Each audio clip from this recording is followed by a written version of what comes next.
ذیل میں شعبان کے مہینے میں رزق میں برکت اور تنگی دور کرنے کے وظائف پر جامع مقالہ پیش کیا جا رہا ہے۔ اس مضمون میں اسلامی تعلیمات، روحانی اصول، مخصوص وظائف اور ان کے طریقہ عمل کے ساتھ ساتھ دل کی صفائی اور عملی کوشش کی اہمیت کو اجاگر کیا گیا ہے۔ برا کرم غور سے مطالعہ فرمائیں اور اپنے نیک نیتی اور اخلاص کے ساتھ ان وظائف کو اپنا کر اللہ تعالیٰ کی رحمت اور رزق میں برکت حاصل کرنے کی دعا کریں۔ تعارف اسلامی تقویم میں شعبان کا مہینہ ایک خاص مقام رکھتا ہے۔ یہ مہینہ رمضان المبارک سے پہلے آتا ہے اور مسلمانوں کو روحانی تربیت، توبہ و استغفار اور اللہ سے قربت کا موقع فراہم کرتا ہے۔ شعبان کا مہینہ نہ صرف روحانی اعتبار سے اہم ہے بلکہ رزق میں برکت اور تنگی دور کرنے کے لیے بھی خاص وظائف کی ادائیگی کی جاتی ہے۔ اسلامی تعلیمات میں یہ واضح کیا گیا ہے کہ اللہ تعالیٰ اپنے بندوں کے لیے رزق کا دروازہ کھلا رکھتا ہے، مگر اس کے لیے بندوں کا اپنے رب کے ساتھ خلوص اور سچی نیت ضروری ہے۔ اس مقالے میں ہم شعبان کے مہینے میں انجام دی جانے والی مختلف وظائف، دعائیں اور اذکار پر تفصیل سے روشنی ڈالیں گے جو رزق میں برکت اور مالی مشکلات کو دور کرنے میں مددگار ثابت ہو سکتے ہیں۔ اس کے علاوہ عملی پہلو اور دل کی صفائی کی اہمیت کو بھی بیان کیا جائے گا تاکہ ہر شخص اپنی زندگی میں نہ صرف روحانی بلکہ عملی سطح پر بھی بہتری لا سکے۔ شعبان کا مہینہ اور اس کی فضیلت۔ شعبان کا مہینہ اسلام میں ایک عبوری مرحلہ ہے جو رمضان سے قبل آتا ہے۔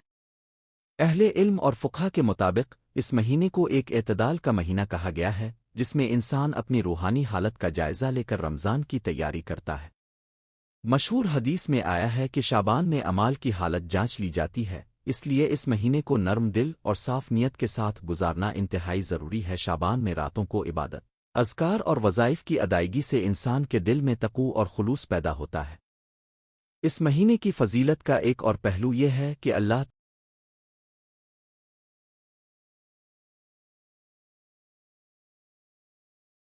تعالیٰ اپنے بندوں کے لیے رزق کے دروازے کھول دیتا ہے اور تنگی کو دور کرنے کی توفیق عطا فرماتا ہے۔ لہذا اس مہینے میں وظائف اور دعاؤں کی ادائیگی انسان کے رزق میں اضافہ اور مالی مشکلات سے نجات کا باعث بن سکتی ہے۔ رزق کی برکت اور تنگی دور کرنے کی اسلامی تعلیمات۔ اسلام میں رزق کو اللہ تعالیٰ کی عطا اور مہربانی کا ذریعہ سمجھا جاتا ہے۔ قرآن مجید میں مختلف مقامات پر رزق کے متعلق وعدے اور ہدایات دی گئی ہے۔ سورہ البقرہ کی آیات اور دیگر آیات میں اللہ تعالیٰ فرماتے ہیں کہ وہ اپنے بندوں کو کھلی اور وسیع نعمتیں عطا فرماتا ہے بشرطے کہ بندے اپنی نیت صاف رکھیں اور حلال ذرائع سے رزق کمائیں۔ حضرت محمد نے بھی اپنے خطبوں اور احادیث میں اس بات پر زور دیا کہ رزق کی برکت حاصل کرنے کے لیے انسان کو اللہ کی عبادت، استغفار اور وظائف کی طرف رجوع کرنا چاہیے۔ تنگی اور مشکلات دور کرنے کے لیے بھی دعا اور وظائف کا بہت بڑا عمل دخل ہے۔ اسلام میں دعا کو عبادت کا اعلیٰ مرتبہ قرار دیا گیا ہے اور اسے رب العزت کی رحمت حاصل کرنے کا ذریعہ سمجھا جاتا ہے۔ یہ بات بھی اہم ہے کہ صرف وظائف کی ادائیگی سے کام نہیں بنتا بلکہ انسان کو اپنی محنت اور جائز ذرائع سے رزق کمانے کی بھی کوشش کرنی چاہیے۔ اس کے ساتھ ساتھ صدقہ و خیرات اور ایمانداری سے کام لینا رزق میں برکت کا باعث بنتا ہے۔ وظائف کی روحانی اہمیت اور اصول۔ وظائف سے مراد وہ مخصوص اذکار اور دعائیں ہیں جنہیں کوئی مسلمان خاص مقصد کے لیے پڑھتا ہے۔ یہ وظائف مختلف مواقع پر پڑھنے کی رسومات ہیں جن کا مقصد اللہ تعالیٰ کی رضا حاصل کرنا، دل کو تسکین دینا اور دنیاوی و اخروی مشکلات سے نجات پانا ہے۔ شعبان کے مہینے میں کیے جانے والے وظائف میں رزق میں برکت اور مالی مشکلات سے نجات حاصل کرنے کے لیے خاص توجہ دی جاتی ہے۔ اہم اصول جو وظائف کی ادائیگی میں مد نظر رکھنے چاہئیں۔ اخلاص۔ وظائف پڑھتے وقت دل میں سچی نیت اور خلوص ہونا بہت ضروری ہے۔ صرف